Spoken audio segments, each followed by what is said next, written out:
कथा प्रेमियों, एक बार प्रेम से बोलिए भगवान भोलेनाथ की, देवों के देव महादेव की। कथा प्रेमियों, आज मैं आपको भगवान भोलेनाथ की एक बहुत ही अनुपम कथा सुनाने जा रहा हूँ। यह कथा सोमवार के व्रत की कथा के नाम से प्रचलित है। किसी नगर में एक सेठ रहता था। सेठ सेठानी की काफी उम्र हो चुकी थी, लेकिन उनके घर में कोई औलाद नहीं हुई थी। सेठ सेठानी भगवान भोलेनाथ के परम भक्त थे। सेठ प्रतिदिन शिव मंदिर में जाता था, पूजा अर्चना करता था और अपने मन का दर्द भोलेनाथ को सुनाया करता था। इसी तरह से दिन गुजर रहे थे। एक दिन सेठ बहुत दुखी हुआ और मंदिर में बैठकर रोने लगता है, भगवान हमारा वंश चलाने के लिए एक औलाद दे दो। रोते रोते उसे मूर्छा आ जाती है। आगे क्या होता है, आइए सुनते हैं।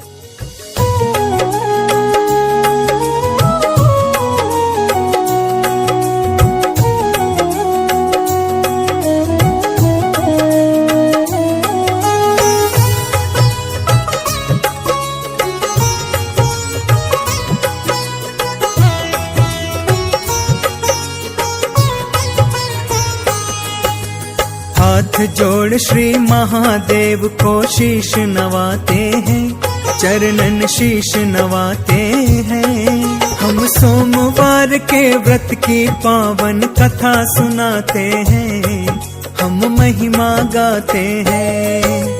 बिन औलाद के एक सेठ की व्यथा बताते हैं, पावन कथा सुनाते हैं।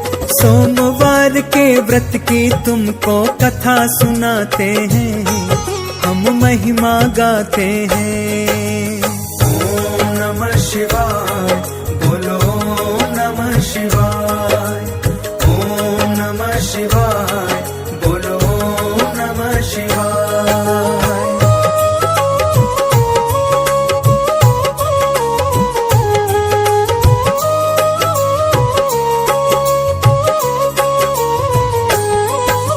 सोमवार की कथा सुनाओ, सुनो लगा के ध्यान। सर्वोत्तम फल देते हैं श्री महादेव भगवान। देवों में महादेव बड़े हैं, शिव शंकर शमशानी। महादेव से बड़ा नहीं है कोई भी वरदानी। किसी नगर में एक सेठ था बहुत बड़ा धनवान, लेकिन उसके घर में नहीं थी कोई भी संतान। सेठ सेठानी बड़े दुखी थे, रोते थे दिन रात। थमती नहीं थी उन दोनों की आंखों से बरसात। एक पुत्र के बिना वो दोनों चैन न पाते हैं, पावन कथा सुनाते हैं। सोमवार के व्रत की तुमको कथा सुनाते हैं, हम महिमा गाते हैं। ओम नमः शिवाय, बोलो ओम नमः शिवाय। ओम नमः शिवाय, बोलो ओम नमः शिवाय। सेठ जी वर्षों से सोमवार का व्रत रखते आ रहे थे और विधि विधान से पूजा करते थे, उपवास रखते थे। एक सोमवार शिव मंदिर में जाकर पूजा अर्चना करने के पश्चात उनके सब्र का बांध टूट जाता है। वह शिवलिंग को पकड़कर दहाड़े मार मार के रोने लगते हैं और अपने मन की वेदना प्रकट करते हैं। उसी समय शिव पार्वती जी उस मंदिर के अंदर प्रकट होते हैं। पार्वती जी भोलेनाथ से कहती हैं कि यह सेठ आपका कितना बड़ा भक्त है, आप इसका कष्ट दूर क्यों नहीं करते हो।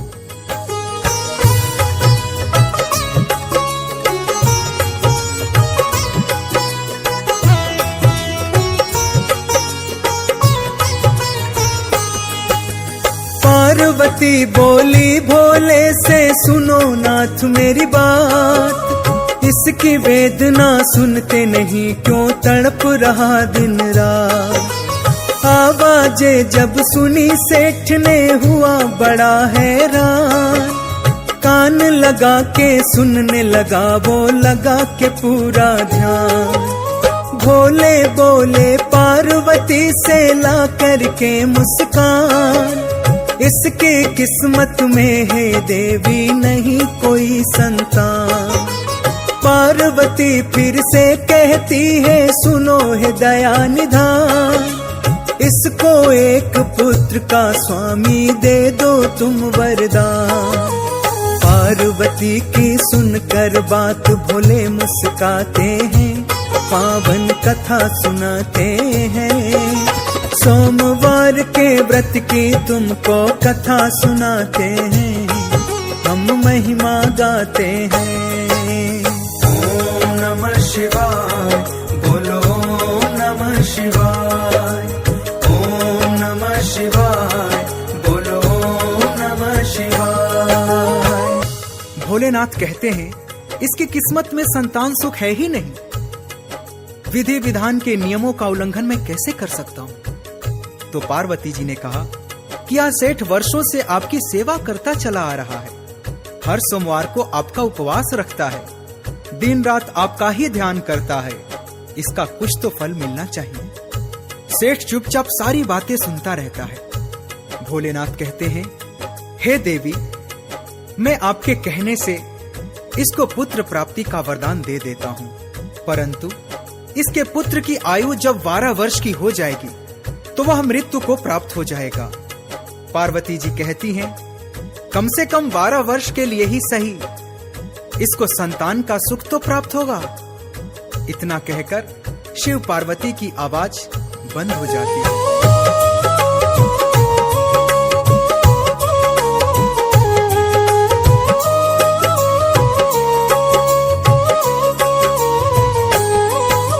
सेठ जी उनकी बातें सुनकर घर आ जाते हैं, मंदिर वाली बात किसी को ना बतलाते हैं। मन में कोई खुशी नहीं थी, रहते बड़े उदास। इतने बड़े धनवान थे लेकिन कुछ भी नहीं था पास। सेठानी हुई गर्भ से भक्तों घर में जन्माला, सेठानी लग रही थी भक्तों खुशी से माला माल। लेकिन सेठ के मन में पुत्र की कोई खुशी नहीं, 12 वर्ष की खुशी की कोई उनको खुशी नहीं।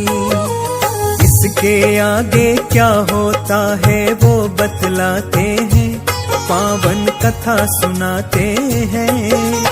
सोमवार के व्रत की तुमको कथा सुनाते हैं, हम महिमा गाते हैं। ओम नमः शिवाय, बोलो ओम नमः शिवाय। ओम नमः शिवाय, बोलो ओम नमः शिवाय। कथा प्रेमियों, सेठ जी जानते थे कि मेरे पुत्र की आयु मात्र 12 वर्ष की ही है, इसलिए उनको कोई खुशी नहीं थी। लेकिन सेठानी की खुशी का कोई ठिकाना नहीं था। बालक धीरे धीरे बड़ा होने लगा था। जब वह शिक्षा ग्रहण करने के योग्य हो जाता है तो सेठ जी बच्चों के मामा को बुलवाते हैं और अपने पुत्र को मामा के साथ बनारस भेज देते हैं शिक्षा ग्रहण करने के लिए बहुत सा धन दे करके।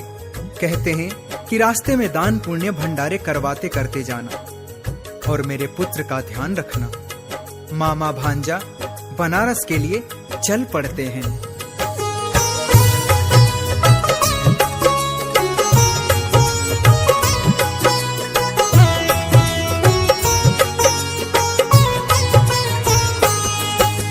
दान पुण्य भंडारे करते चले बनारस ओ, हवन यज्ञ करवाते करते चले बनारस ओ। एक नगर के पास जो पहुँचे होने लगी थी शाम, मामा भांजे ने यह सोचा यही करे विश्राम। एक सराय में ठहर गए, वो हो गई थी रात। कुशीनगर में राजा के घर आई थी बारात। काना था एक आंख से दुल्हा चिंता में था बाप, कहीं विवाह को मना न कर दे देख दुल्हन का बाप। कैसे भेद छुपाऊं इसकी जुगत लगाते हैं, पावन कथा सुनाते हैं। सोमवार के व्रत की तुमको कथा सुनाते हैं, हम महिमा गाते हैं। ओम नमः शिवाय, बोलो ओम नमः शिवाय। ओम नमः शिवाय, बोलो ओम नमः शिवाय। लड़का एक आंख से काना था। लड़के का पिता चिंता में डूबा हुआ था कि कहीं मेरे बेटे का भेद ना खुल जाए। मेरा बेटा काना है। वह परेशान था कि क्या करूं, कैसे करूं। मामा भांजा थोड़ी देर के लिए बारात देखने के लिए पहुंच जाते हैं। उसका भांजा बहुत सुंदर था, रूपवान था, तेजवान था। दूल्हे के बाप ने जब उस सुंदर बालक को देखा तो उसके मामा के पास आकर कहता है कि मेरा बेटा एक आंख से काना है, इसलिए विवाह में कोई दिक्कत आ सकती है।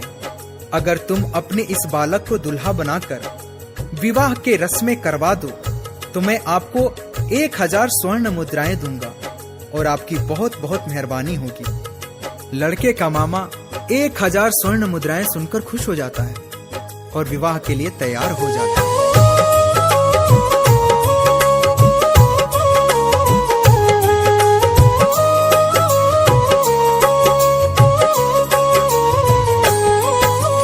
दूल्हा बन के उसका भांजा पहुंचा राज दरबार। अति सुंदर लग रहा था दूल्हा जैसे राजकुमार। फेरे पड़ गए, हो गई शादी, हुआ स्वागत सत्कार। दूल्हा दुल्हन के सोने के लिए सेज हुई तैयार। सोई थी दुल्हन पलंग पर तब दुल्हा आता है, दुल्हन की चुनरी पर दुल्हा